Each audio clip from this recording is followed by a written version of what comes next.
I am so excited to introduce our guest speaker minister person today, someone near and dear to the hearts of all of us who've been at Unity any period of time. Let me do him proud by sharing with you his credentials. Reverend Rick Horsey has been involved in the Unity movement since 1987, when he first found home in the Pyramid at Unity of Houston.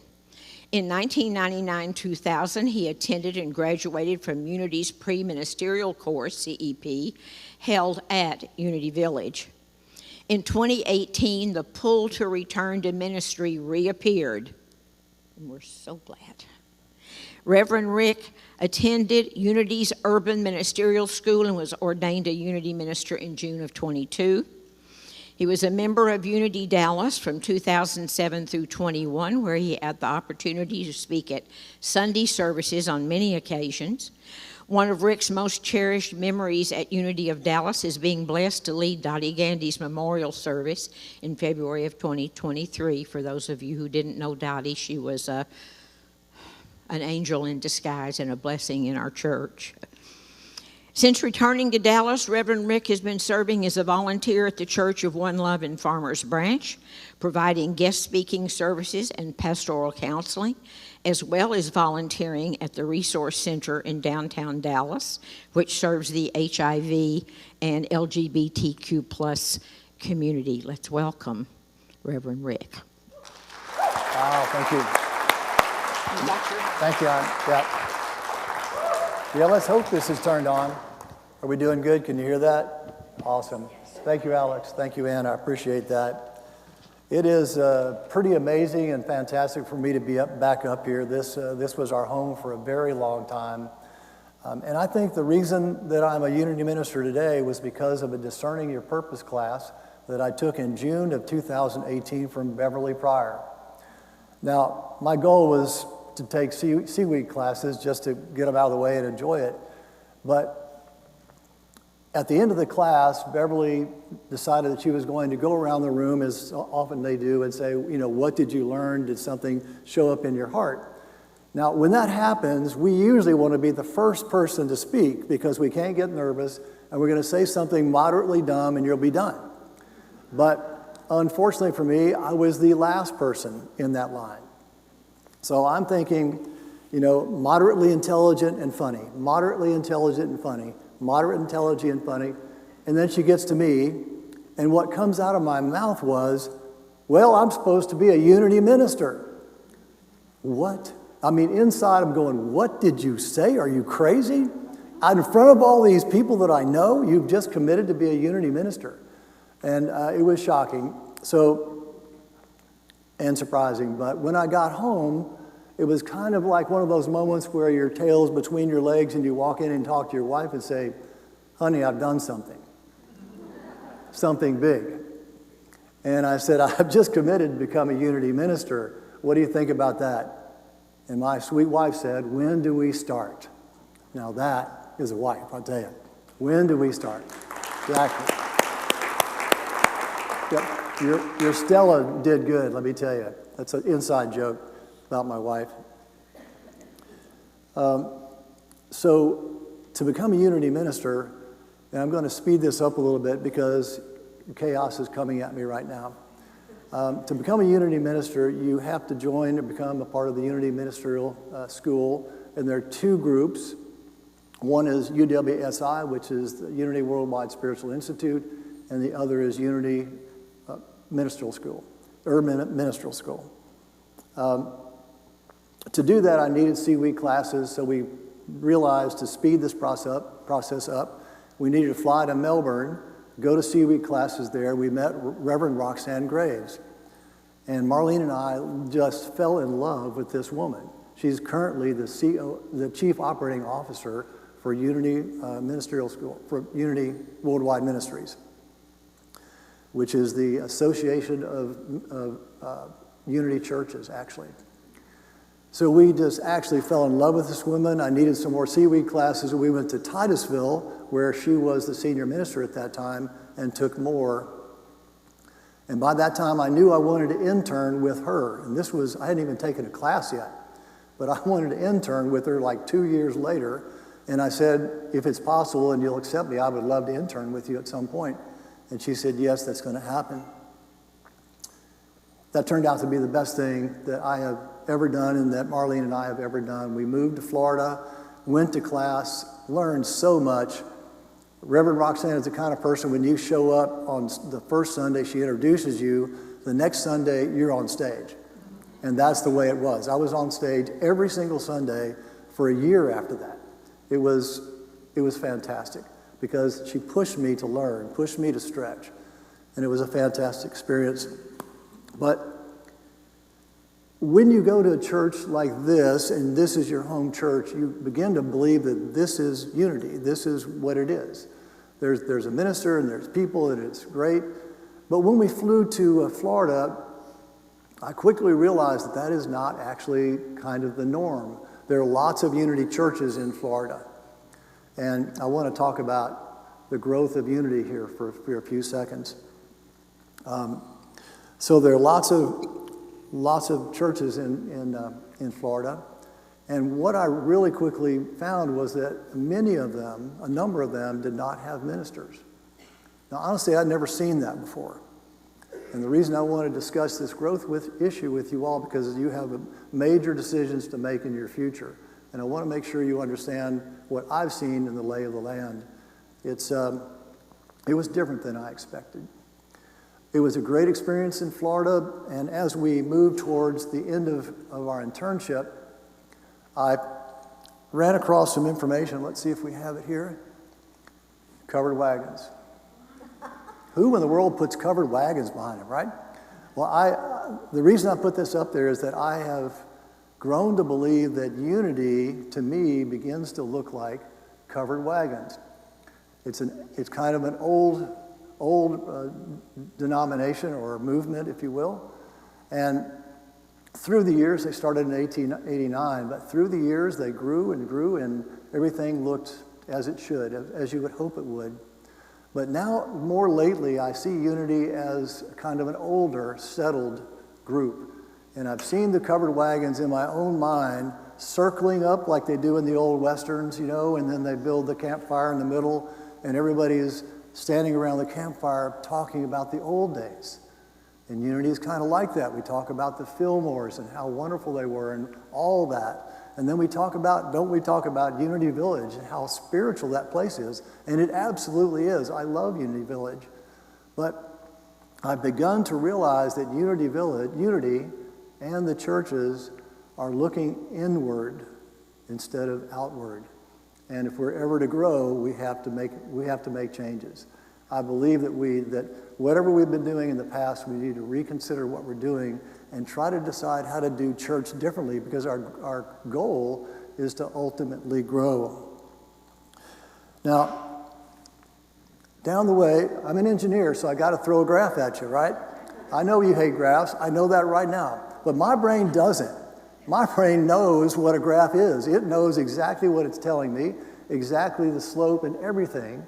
But when I saw this in one of my textbooks during my internship, my brain says, okay, what next? This was 1996. So what next? Because I don't stay in the moment. I want to know what's happening. If I'm going to manage an organization, I want to know where we've been, where we are, and where we're going. So, shockingly enough for me, I began to look at whether there was more data available. This, at that time, was the only graph that was produced by anybody in Unity ever that I could find, and I searched it hard. And that concerns me because that's telling me that maybe people don't really know what's going on. Maybe they don't know. I began to find bits and pieces of information, and then I started calling and talking to Reverend Paul Hasselback and the people that have been in Unity for a long time, really, really huge, important people within Unity who actually know stuff. And what I found was significantly different than I hoped. So about that time, my wonderful classmates sent me an email saying, we have nominated you to be the class representative for our class, and you're going to speak at ordination. Who wants that? I'm thinking I want to go, party and stuff. But now I've got to prepare a talk for ordination. And kind of just like with Beverly, I was trying to think of something that would just be moderately interesting and get up here in front of people and say it and go home. But this graph and what I was finding out kept calling to me and telling me I'm supposed to talk about this issue at the ordination. And there are going to be 400 ministers in front of me. It's in Atrium Hall there at Unity Village. And I'm thinking, no, surely I can't do this. This is not smart. So I'm sitting, by that time, Reverend Roxanne is on sabbatical, and I'm taken over for her, and I'm sitting at the church in her office, sweating bullets, because on one hand, I knew I had to try to tell this truth. I knew I was being called to be the canary in the coal mine, but I didn't want to do it. And then, God is truth, Dixie Reedy, who is probably the most spiritual human being I have ever known, calls me on the phone while I'm at church. She never calls me. Ever. And she said, Rick, I've been hearing you and thinking about you so hard here lately. And I'm calling you to tell you that whatever it is, you believe it and you do it. That's what she told me. Makes me cry right now. So that's what I was happening. I couldn't even speak to her on the phone. Because every now and then, angels speak to you, don't they? They really do. Somehow the universe steps up and says, this is what is up for you to do. So I prepared this talk, and when I got to the ordination, it was weird. I was going to say something pretty radical in front of 400 people, but I had no nervousness about me at all. But I got up on stage, and what I told everybody there is that what you think is happening is not happening. That in fact, unity has gone from this graph, peaked at around the year 2000 at 1,000 unity communities. And I said, everything I can see says that it's probably 400 or 450. And when I said that to 400 people, you could hear the audible gasp. So that may sound depressing, but it really isn't depressing, because if we don't know the truth, we can't fix it. If we don't understand what's happening, we don't even know what to do. So I got up and said that, and ordination occurs on Monday, the annual convention starts Tuesday, and when Marlene and I showed up at the convention, the CEO of Unity Worldwide Ministries apparently had put my name up on the board. Well, my diploma wasn't even dry yet, and my name was up on the board. I thought, oh boy, hope they don't take this back. But he began to talk about it, because somehow I intrigued him somewhat. But he came up and said first that, okay, the drop wasn't what I said, that they reclassified a bunch of things, and it really wasn't as bad. And he said that we actually have 600 communities, unity communities around. And I thought, wow, I'm sitting here listening to this, basically, shoveling dirt on me, but that's okay, because if you're going to be a canary in the coal mine, you have to be willing to accept what happens. Otherwise, you don't have the courage to do the right thing. Well, fortunately, and I did not know this, anybody here ever see Martha Creek, Reverend Martha Creek? She is a huge voice in Unity, and what I didn't know is that she was giving a talk on the future of ministry, and both as a keynote address and as a workshop. And that incredible woman got up there and said exactly the same numbers I said. She had developed them herself independently and gave exactly the same numbers. So that made me feel a whole lot better. The next day, Reverend Shad Groverland got up and said to everybody that in fact he'd been talking to all of his people in Unity Worldwide Ministries, and they in fact did not know what the numbers were. They did not know. Now, as a guy who's been a manager for a whole lot, I don't want to not know. I want to always know, so we know where to lead and how to lead. And if there is an issue, we want to be on top of it way before it's a crisis or chaos. So, remarkably after that, what has then happened, so every year, every year, Unity gathers up ministry reports and minister reports, and they've been doing it forever. So the information has been available forever, but it's a gigantic amount of paper mess, and if you don't take those reports and turn them into graphs or something, you can't tell what it means, because it's just a bunch of paper. And it appears to me that they just got filed because it's a huge amount of work.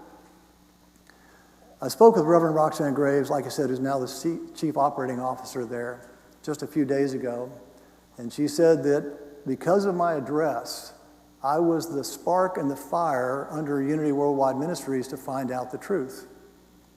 And that makes me proud, honestly. I like pushing people to do the right things because we all learn. It's not that I did something great, but we all benefit from the truth, don't we? We're truth seekers. We need to know that. So in August, it was just published, Reverend Rachel Simpson was given the task of taking this huge amount of information. So on the minister side, there were 1,451 ministers that send in a report. That's right, 14. So that's why nobody did it. You'd have to go through 1,450 things, take all the data out, build a graph, and oh my gosh. And on the ministry side, it was fewer. So I want to share with you, I said it was 400. Now I want to share with you the truth because we need to be able to manage from the truth. Because if we're not, we're kidding ourselves. And it's very important to know. To me, anyway. So on the ministry side, right here, it turns out that only 340 congregations sent in a ministry report in the whole world. This is not the United States, this is global. 340 Unity ministers, that's right, whoa, exactly. And out of that, only 331 sent in attendance information, which is weekly attendance, average weekly attendance. That is, in a way, pretty shocking. And so it wasn't 600, it wasn't 4 or 450, it was around 350, maybe, of Unity communities in the world today. Now, if you understand the crisis that we're seeing, there are only there's only 29 Unity churches that are bigger than 100 average weekly attendances in the entire world. We have work to do, and that's why I'm talking about this. We cannot sit idly by and look into the middle of our covered wagons and sit here and do nothing. If we do, we're dead. We're gone. And we all need to know that because we need to stimulate ourselves to make decisions and find out a way to look outside.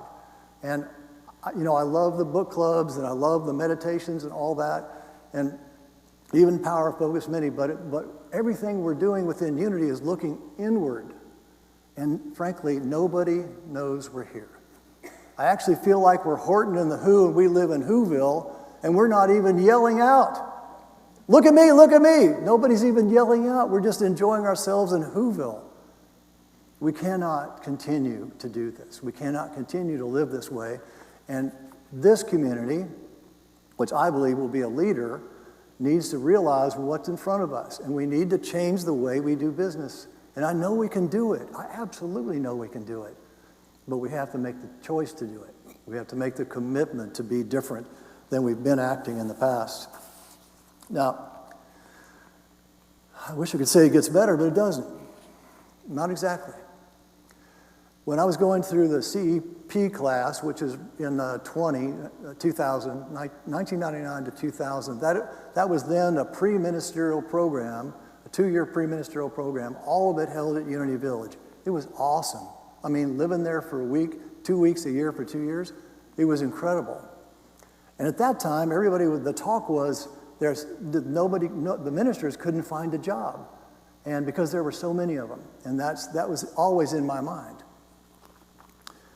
Today, it's a bit different. Today, of the, let's say, 1,305 total who actually gave information about their ages, 1,305. 932 are over the age of 70. You hear that? The reason we're seeing unity churches around the country without ministers is because they don't exist. And we have basically, ignored what was going on. We did not have the data at all. So, but what I'm holding here is the future of unity, because now we know. Now we can't be caught off guard again. Now we can begin to plan for changes that need to take place. Shockingly enough, I actually kind of like this stat. There are more unity ministers today over the age of 100 than in the entire group of 50 and below. Think on that. Think on that. You see what's happening? We have just been sitting in our cars, twiddling our thumbs, looking inward again because we think it's all good. But we can change this now that we know it. There's huge positives out there. And one of them that I want to share with you real quickly, when I didn't know until I started doing some research. There's a group named Gen Z right now, and they're basically from like 14 to 28-year-old people in the whole country. 48% of them say that I am disillusioned by my experience in Christian churches. 48%. That's millions and millions of people. Millions of people. More than any other adults, Gen Z believes there's a supernatural or spiritual side to life. We are spiritual but not religious people generally in unity. This is a gigantic opportunity for us, but we have to go out and find them. They're not coming in here. They don't even know we're here. So we have to find a way to put ourselves out there, advertise, do something different, many things differently, to change this around. Gen Z is deconstructing the faith of their youth more than any other generation. Who among us has not deconstructed the faith of our youth? We did that. Almost every one of us did. We heard it, we lived it, we believed it, and then at one point we said, is this true? Can this possibly be true? And now we're here at Unity learning something totally new. So I have a lot of hope and I have a lot of faith now that we understand that we're getting the kind of information we need to know how to lead into the future. And there is a future, but it will require all of us to do something different. So to begin with, if you're not talking to your neighbors, if you're not proselytizing, that's a bad word in Unity, I know, but it's okay. We need to take this out of the hallway here. We need to get out into the world and speak to as many people as we can and invite them to church and continue that way. That, my friends, is the elephant in the room. Okay? Nobody knew it. Even the head of Unity Worldwide Ministries did not know it until we had the courage to speak up. And that's what we all need to do in these days, have the courage to speak up.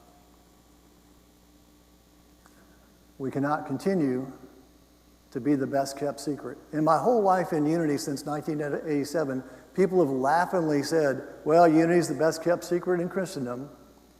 Well, yeah, and here we are. We have been asleep at the wheel, not realizing that we must get outside of the covered wagon circle and begin to move and live out there. And we can do it together, I am absolutely sure.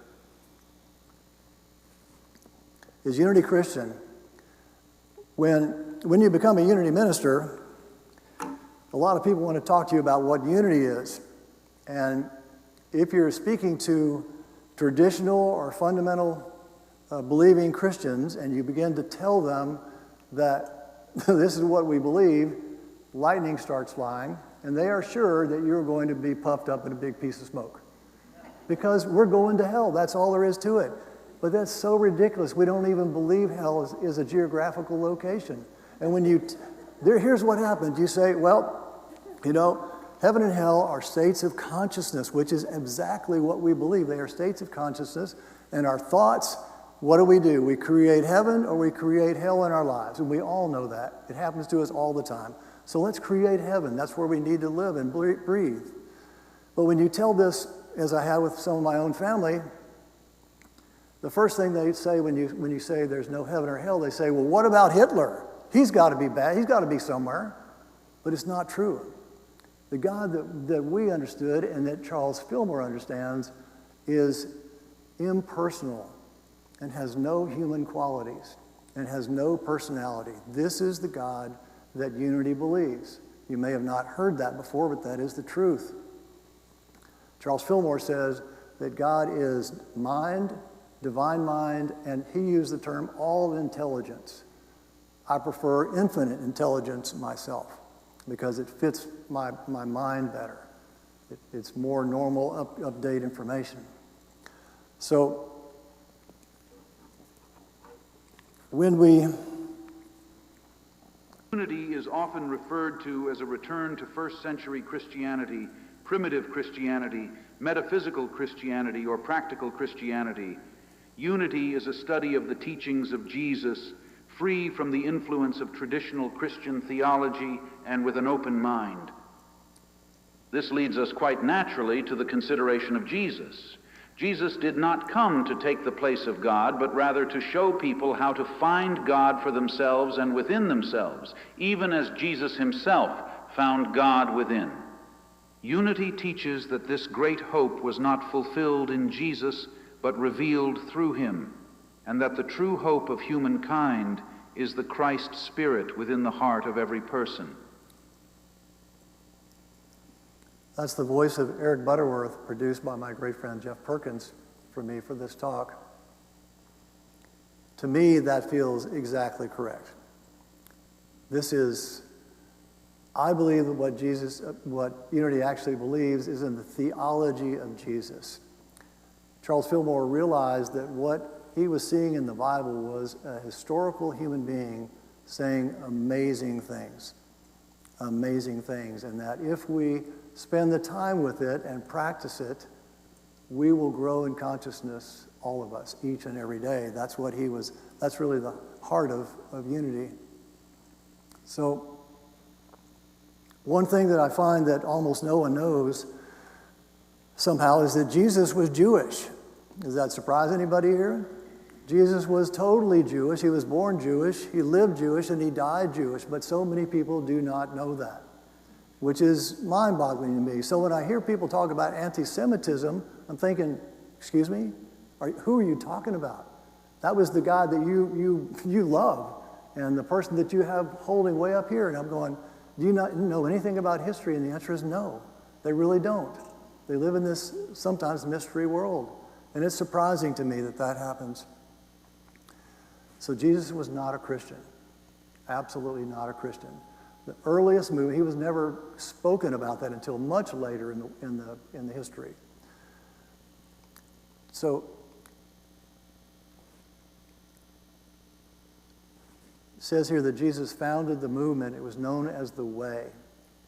And what he was doing is teaching other Jewish people about a new thought that he was going to help them understand, because Jesus was a Reform rabbi.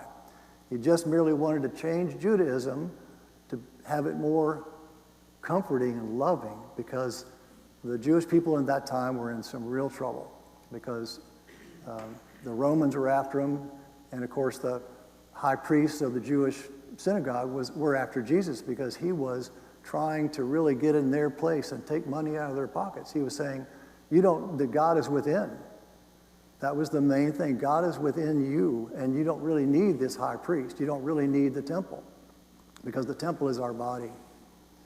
Well, the leaders of the temple didn't like that much, and it didn't work out well. So this is also important. I think the confusion within Unity a lot is that Charles Fillmore and others use a great deal of Christian language, but the devil is in the details, and I don't even believe in a devil. So when you realize what Charles Fillmore was actually saying, it is sort of mind-opening and kind of mind-boggling for me, because what he really says, well, let's drop back first. Can we all agree that Christ was not Jesus' last name? His name was this. We're talking about Jesus of Nazareth, a historical person who really, really lived and was amazingly influential in his world and certainly now. Christ does not imply a God either. Christ comes from the word Christos, which was the Greek word, which was a translation from the word Messiah. Every Jewish king ever was anointed, and that is what Messiah means, the anointed one. Every Jewish king was anointed, called the Messiah, and also called Lord. They did not imply they were gods. But that has unfortunately over time been converted by modern day Christianity to mean something else. So what Charles Fillmore said, and there's a lot to unpack here.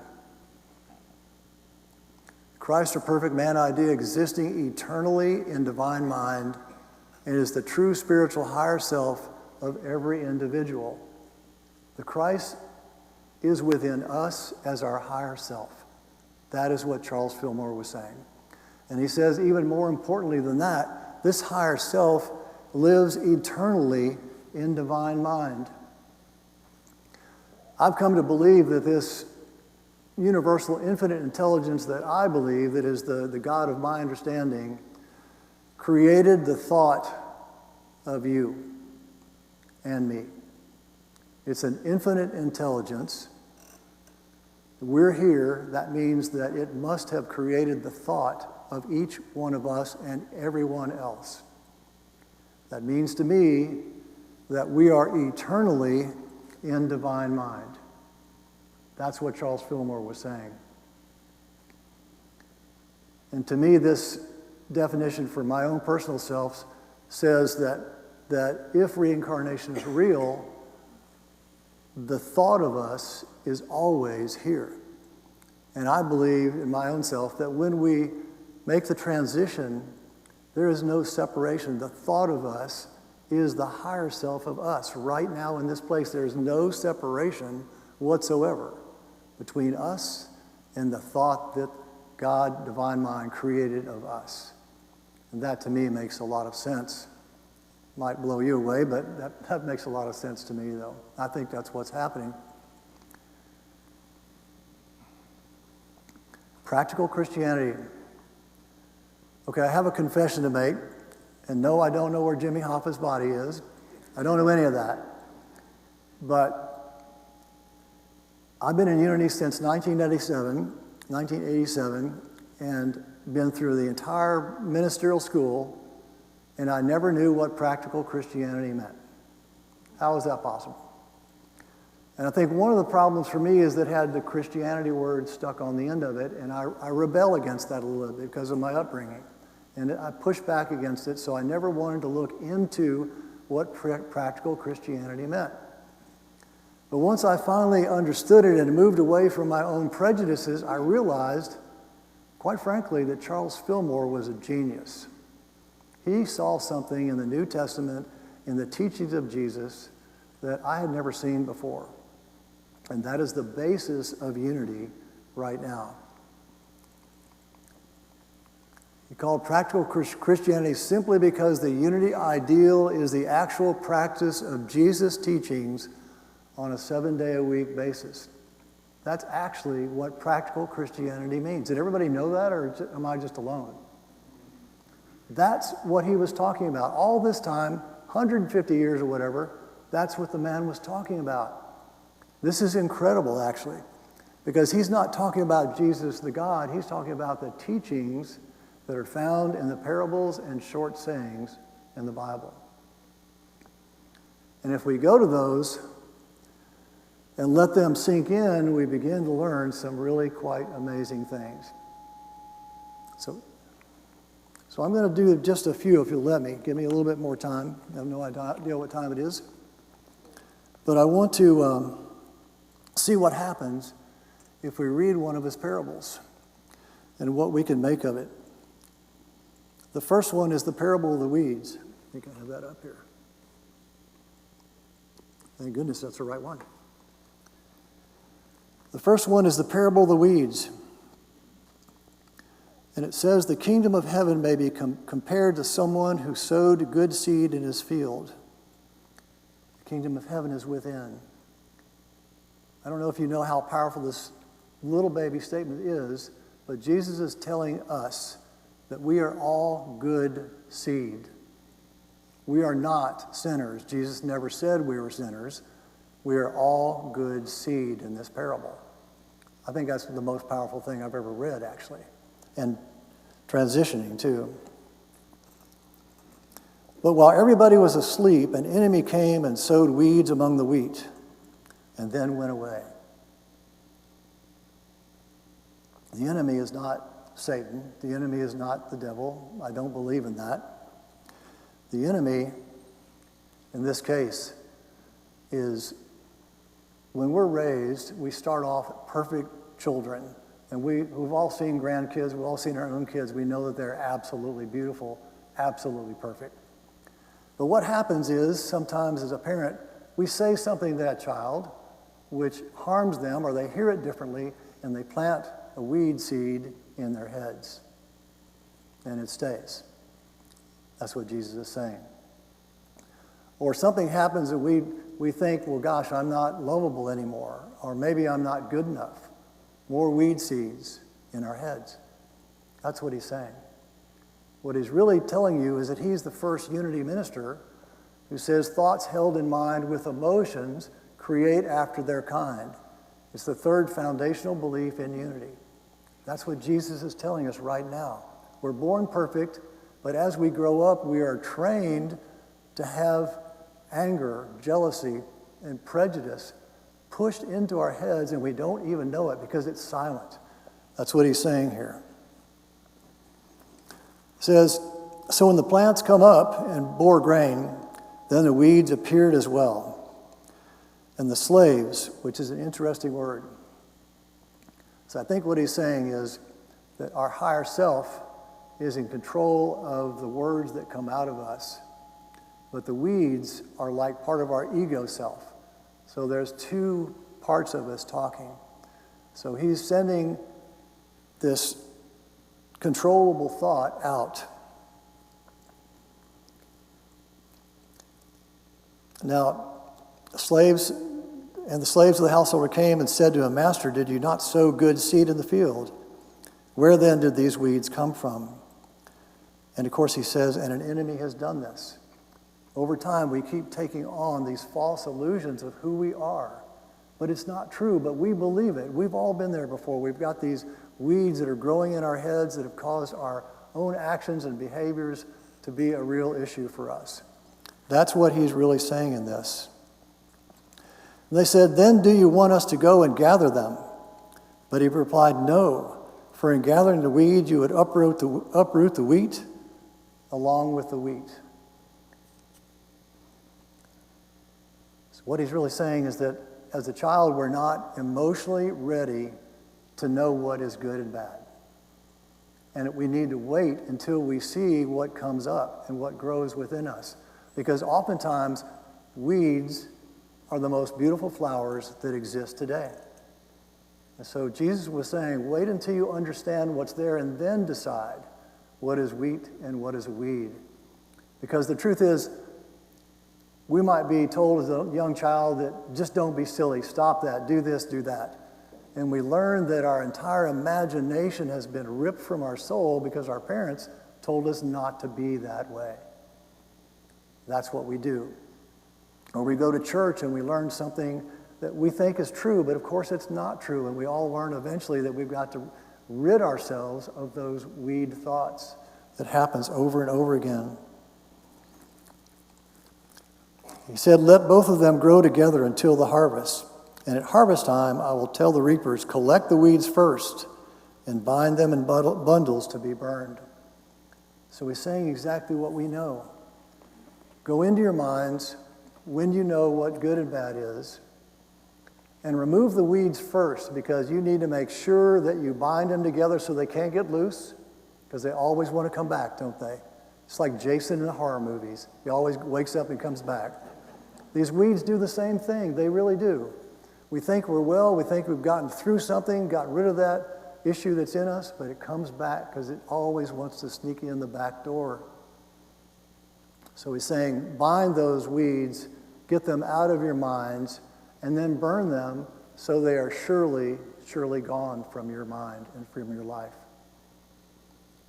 I don't know about you, but when I read it in that way, it actually finally made some sense. And it felt like it came into my heart. Do we have time for one more?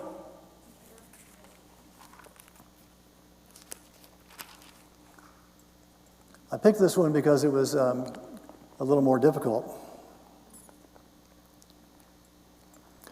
So once more we have Jesus talking about this parable. He begins with, the kingdom of heaven may be compared to the king who gave a wedding banquet for his son.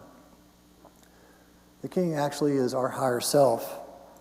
And what he's trying to show us is that if we celebrate who we really are, we can take our good thoughts and become wed with them and become one with our higher self. And that is our goal, to live from and become one with our higher self. Now he sent his slaves again to call those who had been invited to the wedding banquet, but they would not come. How many of you have had invited guests come to your house and you couldn't get rid of them? Yeah, most of us, that's right. And they start to smell after 3 days. We all know that expression. Just what Jesus is saying is that we are perfect children of God, but we invite these other thoughts, these invited guests into our minds again. And that's a powerful thing because we do it all the time. Let's see. Again, he sent other slaves, saying, tell those who have been invited, look, I have prepared my dinner, my oxen, my fat calves, and have slaughtered them, and everything is ready. Come to the wedding. See, the slaves are our higher self. It's saying, go out to your struggling mind and speak to it with love. I've got all these gifts for you. I've got everything ready for you. All you have to do is just open the door a little bit and listen to me. But they don't. And that happens all the time. I thought in terms of people with addictions, and you love them so much, and they're struggling with their addictions, and you try to go talk with them, but what they usually do is push you away because they don't want to admit that they have an addiction. That's common in the human world. And so that's what Jesus is really beginning to talk about here. But the people that he went to talk with made light of it and went away, one to his farm and another to his business. When the higher self spoke to some of these invited guests, they actually made inroads in their consciousness. And two of the groups said, okay, fine, I'm just going to go home. I'm going to go back to my business. I'm going to go back to my farm, because that's what happens. Occasionally, we're successful in trying to help people grow through the situation they're in, but usually not. Said, while the rest seized his slaves and mistreated them and killed them. So oftentimes, no matter what we do and no matter how we try, we're just unsuccessful to get these invited guests out of our heads. We try and try, and we can't get these uninvited guests out of our head. And unfortunately, that's the human condition. So the king, our higher self, was enraged, and he sent troops, destroyed these murderers, and burned their city.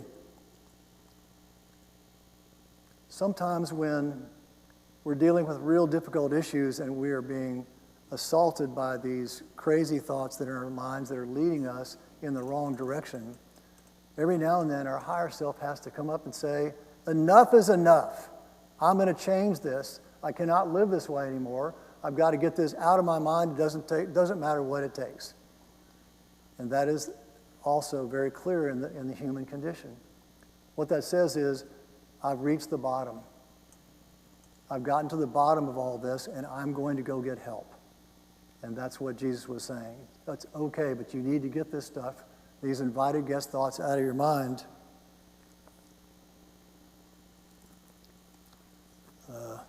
Okay? Now, when the king came back, then he said to his slaves, "The wedding is ready, but those invited were not worthy." Those invited, the consciousness of those invited guests, were not ready to take on a new thought. That's what he's really saying. Those invited were not worthy. And so they have to go right now. They're not prepared to listen to the new news that we have to share, that the kingdom of heaven is within. That's the good news that we're talking about here from them. So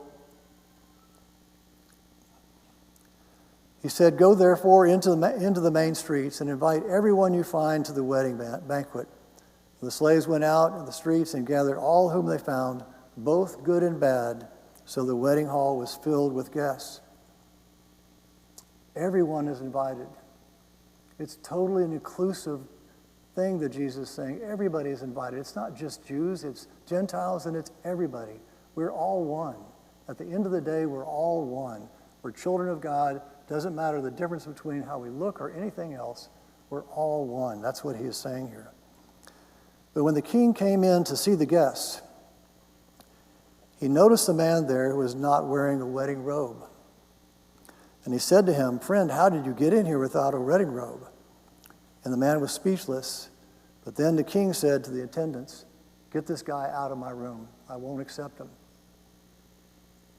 Now, what I believe he was saying is that the consciousness that he was not clothed in the consciousness that he needed to hear the truth. This man was not dressed properly, and he was not clothed properly in the consciousness he needed to be able to move forward. And oftentimes that's true for us as well. We hear something that's not clear.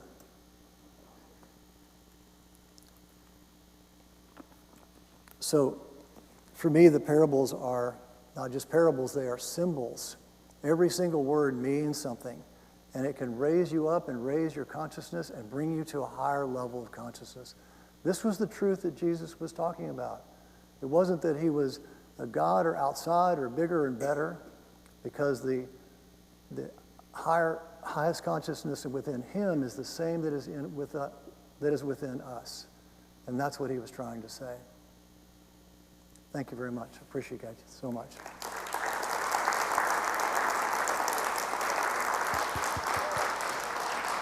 Amen.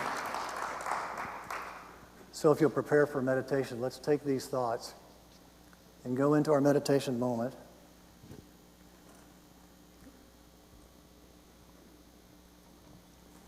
That's good enough. And begin to think now that we've understood that we have perhaps invited guests within us, and we have allowed ourselves to have weeds grow within our heart. Let's take a breath and go within and go deeper and deeper into that and see what we can see and what we can find. As Eric Butterworth said, let's go within so that we can see rightly and think rightly and remove these thoughts from us so that we can become truly this infinite human being with divine potential and grow to become who we were meant to be. As we go deeper into that, imagine in your own minds, what is it that you need to do in terms of your own gardening? What weed thoughts, negative thoughts, are still within all of us today? How do we look within further and further and realize that that is what's holding us back from the realization that we are perfect children of God and that the kingdom of heaven truly lives within us? But those invited guests keep getting in the way, and those weeds keep getting in the way, and we stumble over them and we fall.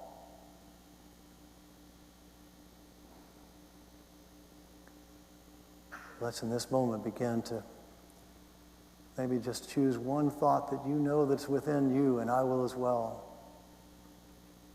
And try to begin to move that out of your mind, move that out of your consciousness, knowing that this new day is right here with us right now.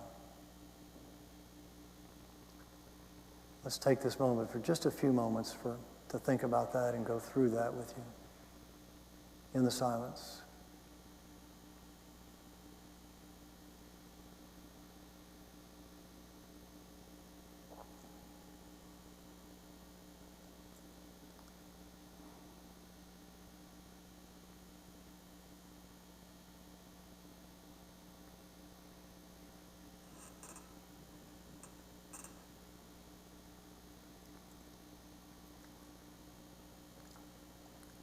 Now, as you begin to move back into the room, see and know and be committed to the fact that these thoughts that are disturbing you and have bothered you in your life and caused issues for you in your life are on their way out.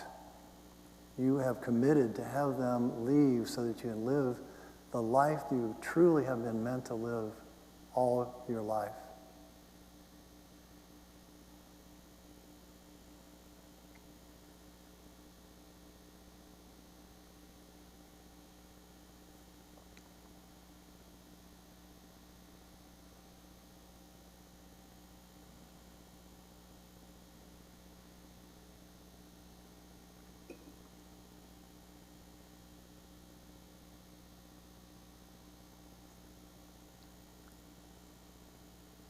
Now, as you begin to come back to the room,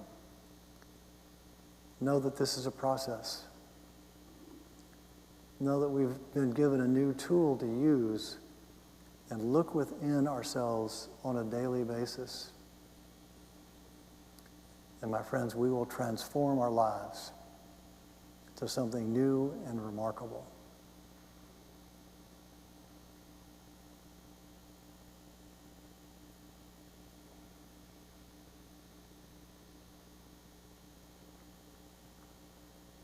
God bless you all. Love you so much. Thank you for being here.